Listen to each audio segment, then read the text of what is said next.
Listen carefully. I don't have much time. What I'm about to tell you might sound insane, but I swear on my life it's true. The shadows in my apartment have been watching me since it happened. My hands won't stop shaking as I type this. 3 nights ago, something impossible occurred, something that shattered everything I thought I knew about reality. About time. About myself.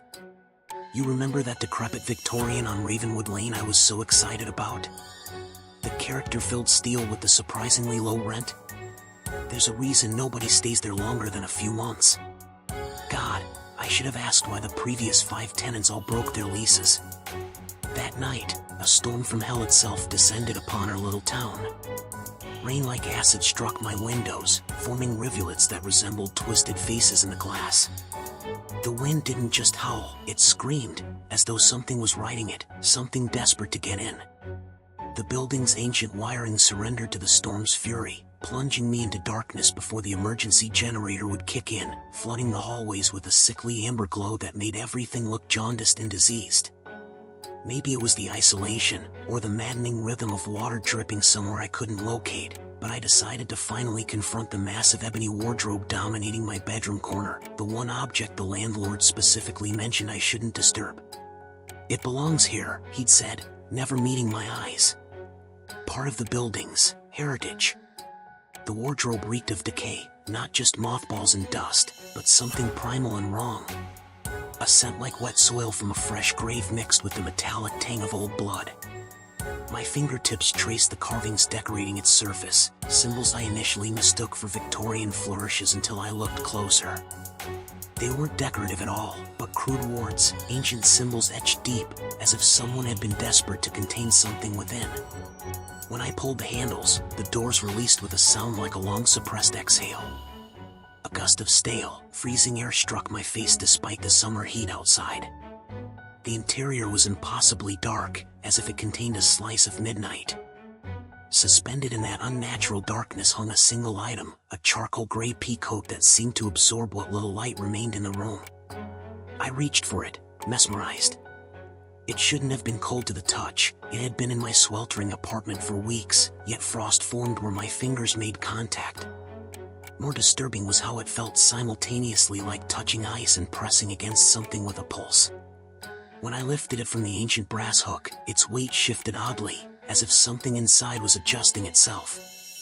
Something slipped from its interior pocket, a folded square of yellowed parchment that seemed to float rather than fall, drifting to the floorboards with unnatural slowness.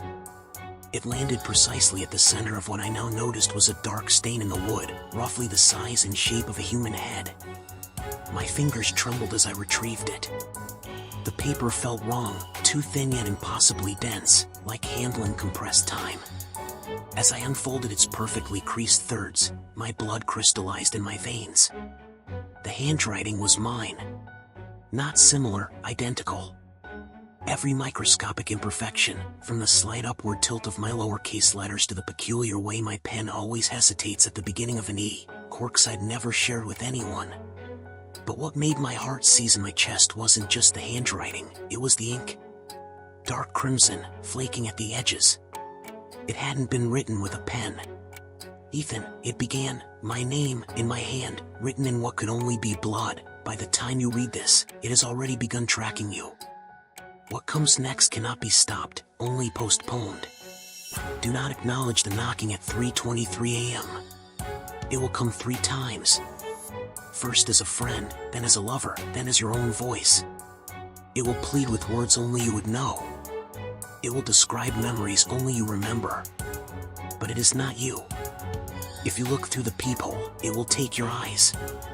If you open the door, it will take your place in this world, and no one will remember you were ever here. I know because I've lived this night countless times. The you that came before. The digital clock on my nightstand blinked to life as the building's generator finally engaged, 3:17 a.m. 6 minutes. I had 6 minutes before, what? My rational mind fought desperately to manufacture explanations. A prank? Impossible, no one could forge my handwriting that perfectly. Sleep deprivation? I hadn't even been tired before finding the note. A forgotten act from my own past. The coat wasn't mine, had never been mine. I stumbled back from the wardrobe, note clutched in my violently shaking hand. The coat I dropped to the floor lay splayed open like a dissected animal, its lining glistening wetly in the dim light despite being completely dry to the touch. 3:18 a.m. The power surged, lights burning too bright before dimming to a nauseating flicker. My phone died without warning, its screen flashing a symbol I didn't recognize before going black. Outside, the storm abruptly ceased, not gradually, but as if someone had flipped a switch. The silence that followed felt physical, pressing against my eardrums like I'd plunged underwater. 3:19 a.m. My breath clouded in front of me as the temperature plummeted. Frost patterns formed on my windows, not the random fractals of natural ice, but deliberate shapes. Watching faces. Waiting faces. 3:20 a.m. A whisper from somewhere behind me, Ethan. I whirled, but my apartment was empty. The voice had come from inside my own head, yet somehow it wasn't my inner voice.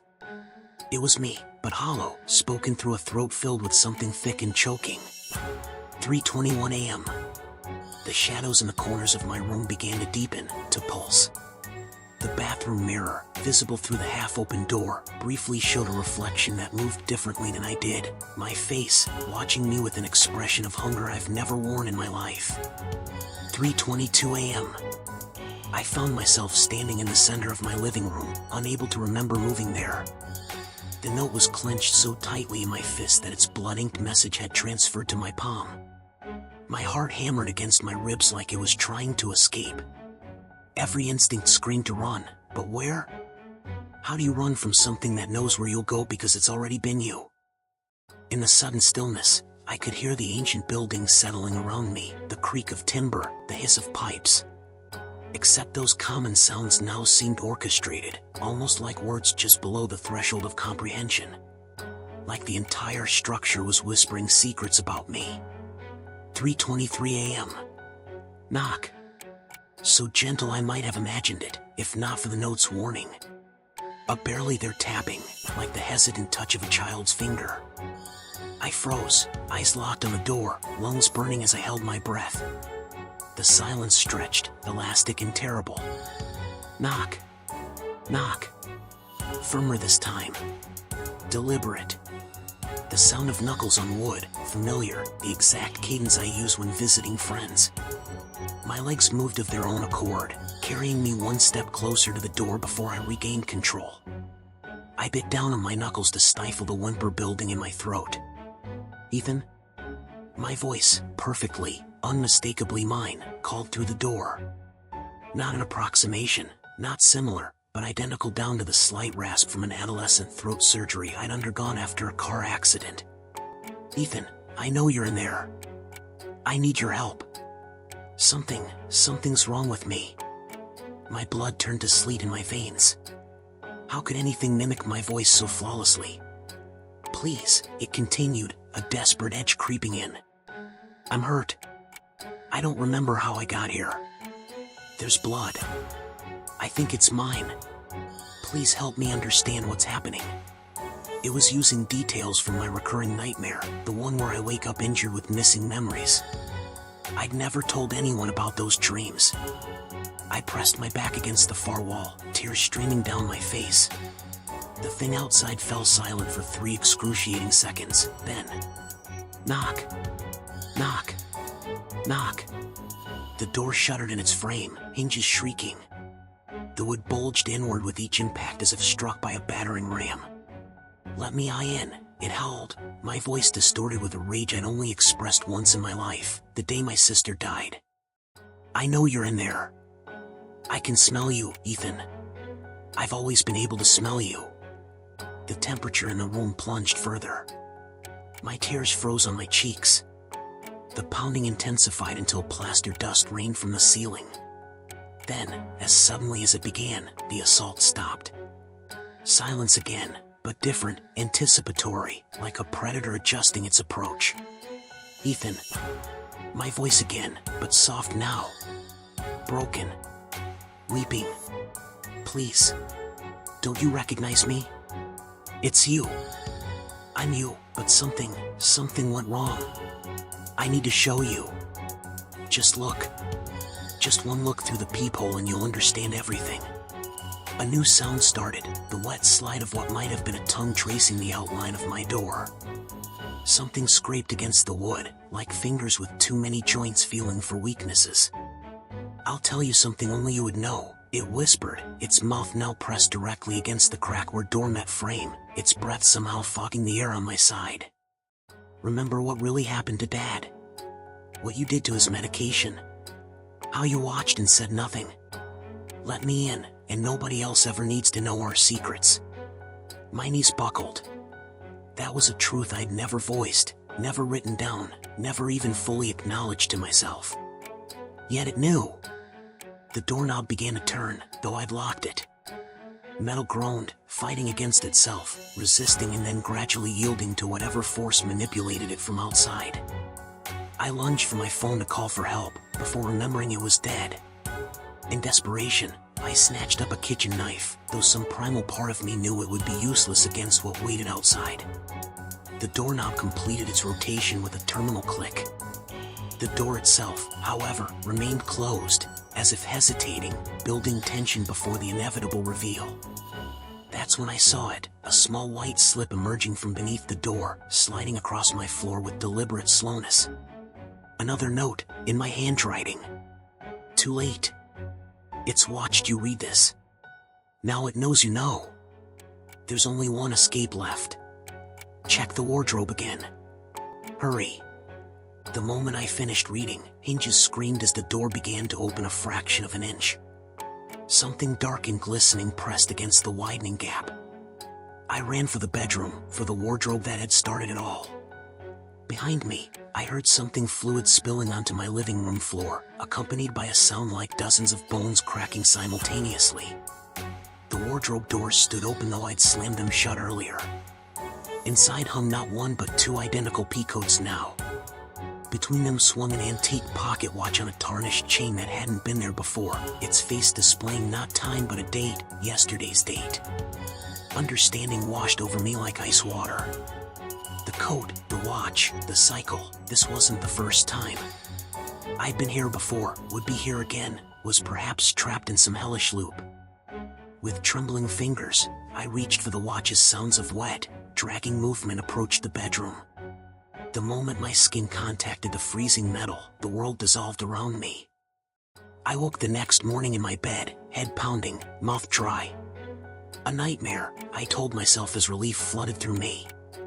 Just a terrible nightmare. Until I entered my kitchen and saw muddy footprints leading from my front door to the refrigerator. My refrigerator, which now contained a plastic container I didn't recognize. Inside it, what looked like ground meat, but wrong somehow. And there, magnetized to the freezer door, a note in my handwriting, feed it what it brought. Wear the coat. Take the watch. Leave the warning. Or next time, it keeps you. They found my landlord's mutilated body 3 days later. That was a week ago. I've since learned the building's history. 6 previous tenants in my unit over the past 3 years, all vanished without explanation. Neighbors report occasionally seeing them around town, but something's off about their behavior. They don't remember friends. They wear the same clothes every day. They never blink. I've burned the coat. I've smashed the watch. I've had the locks changed. None of it mattered.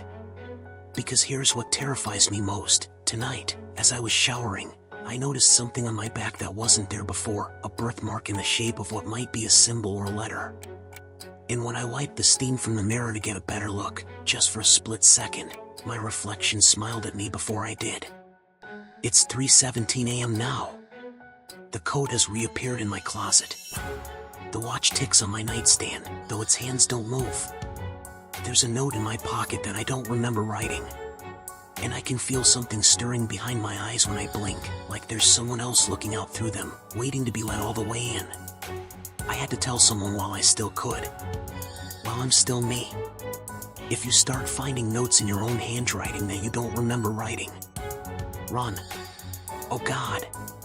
Did you hear that? That knock at the door? It's 3:23 a.m. It's me. Have you had a similar experience? Feel free to share in the comments below. This story is purely fictional. Any resemblance to real events is purely coincidental.